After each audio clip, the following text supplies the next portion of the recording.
নাম বলো তো। একদম সব ভালো ভালো বেশি হইতে হইব না। পায়ের মধ্যে আবার ইংলিশ পড়াইছে। মাননীয় মন্ত্রী সমাজ কল্যাণ এবং মহিলা ও শিশু বিষয়ক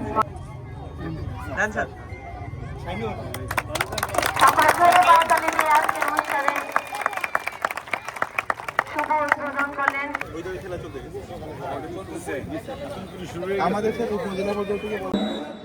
কিন্তু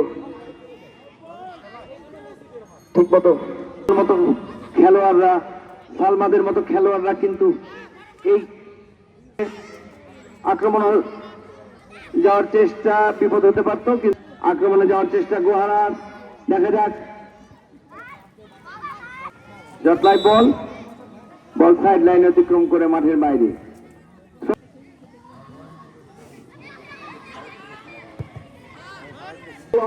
কাছাকাছি আক্রমণে যাওয়ার চেষ্টা গোহারার। দেখা যাক, যথার্থ জানাচ্ছি গোহারা সরকারি প্রাথমিক বিদ্যালয় কিন্তু গতবারও উপজেলা পর্যায়ে চ্যাম্পিয়ন হওয়ার পর তারা কিন্তু জেলা পর্যায়ের খেলায় অংশগ্রহণ করেছিল। আক্রমণে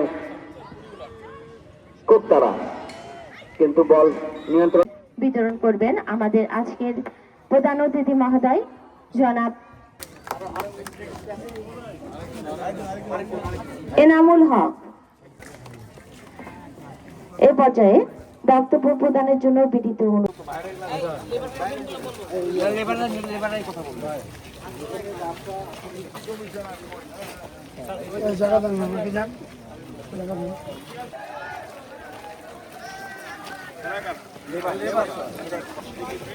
আগাও আস্তে আস্তে।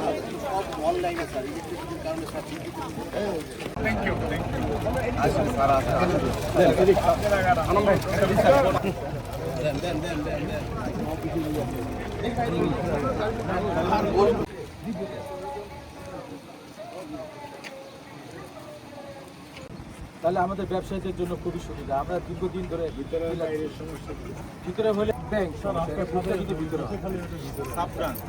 এইটা একটা সমস্যা।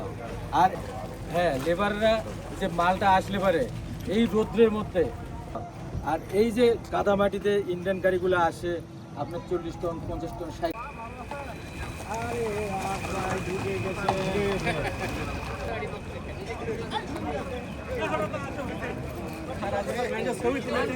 ইউনো মহোদয় বলেছেন যে আমাদের উদ্দেশ্যটা কি? উদ্দেশ্যটা হচ্ছে আগামী প্রজন্ম, এই যে ছেলেমেয়েরা মাঠে দাঁড়িয়ে আছে, যারা কিছুক্ষণ পরেই ফুটবলের উদ্বোধনী খেলায় অংশগ্রহণ করবে, এটার মাধ্যমে আমরা চাই যে আগামী প্রজন্ম অর্থাৎ এই বাচ্চারা ভবিষ্যতে সুস্থ সবল এবং মানসিকভাবে বিকশিত একটি শিক্ষিত প্রজন্ম হিসাবে গড়ে উঠবে। সেজন্যই আমাদের আজকের আয়োজন। এটার নাম হয়তো প্রাথমিক বিদ্যালয় গোল্ড কাপ টুর্নামেন্ট। আবার গতকালকে দেখেছেন নতুন কুড়ি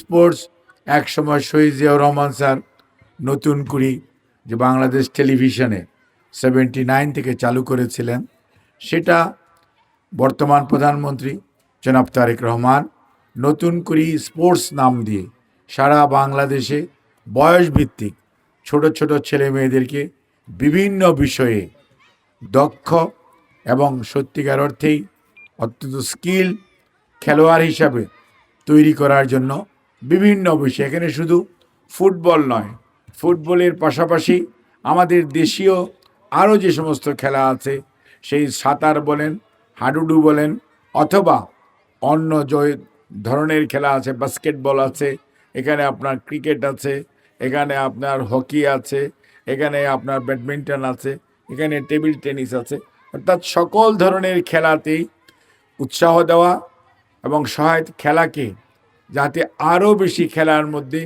আমাদের ছেলেমেয়েরা বেশি আকর্ষিত হয়, অংশগ্রহণ করে, তাহলেই একটি সুস্থ সবল জাতি যদি গড়ে তুলতে হয়, জ্ঞান বিজ্ঞানের পাশাপাশি তাদেরকে শারীরিকভাবেও সুস্থ হতে হবে।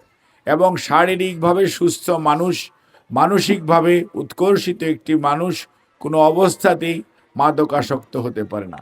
সেটিও একটি আমাদের আলটিমেট গোল, যাতে আমাদের আগামী প্রজন্ম শুধুমাত্র সামনের দিকে চলার জন্য, আগামীর বাংলাদেশ গড়ার জন্য যে প্রশিক্ষিত দক্ষ জনবল দরকার, সেটি তৈরির লক্ষ্যেই আজকে পড়াশোনার পাশাপাশি বিভিন্ন ধরনের খেলা আয়োজন করে শারীরিক এবং মানসিক উৎকর্ষতা সাধন করার জন্য বর্তমান সরকারের এই আয়োজন।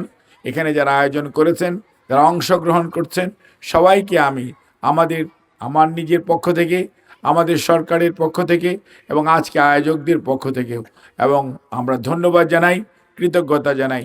আপনারা আরও বেশি খেলায় অংশগ্রহণ করবেন পড়াশোনার পাশাপাশি, এবং মানসিকভাবে খেলাধুলা করলে মানসিকভাবে সুস্থ থাকা যায়, শারীরিকভাবে সুস্থ থাকা যায়, এবং অবসাদ কোনো অবস্থাতেই আমাদেরকে ধরে না। আজকে যে এত সকালবেলা এতগুলো ছেলে মেয়ে উপস্থিত হয়েছে, খেলাধুলা করার পর দেখবেন গোসল করার পর খুবই ভালো লাগে। কাজেই এই যে একটি শারীরিক এবং মানসিকভাবে আজকে বন্ধের দিনেও আপনারা যে উপস্থিত হয়েছেন, খেলার প্রতি যে আমাদের দুর্নিবার আকর্ষণ রয়েছে, সেইটি আমাদের আজকে প্রমাণিত। কাজে আমরা চাইব আগামী প্রজন্ম আমাদের চেয়েও ভালোভাবে গড়ে উঠুক, এবং তাদের এই গড়ে ওঠার পথ চলার পথে আমরা তাদের পাশে থেকে তাদেরকে সর্বাত্মক সহযোগিতা করব। আপনাদের সবাইকে ধন্যবাদ। আল্লাহ হাফেজ।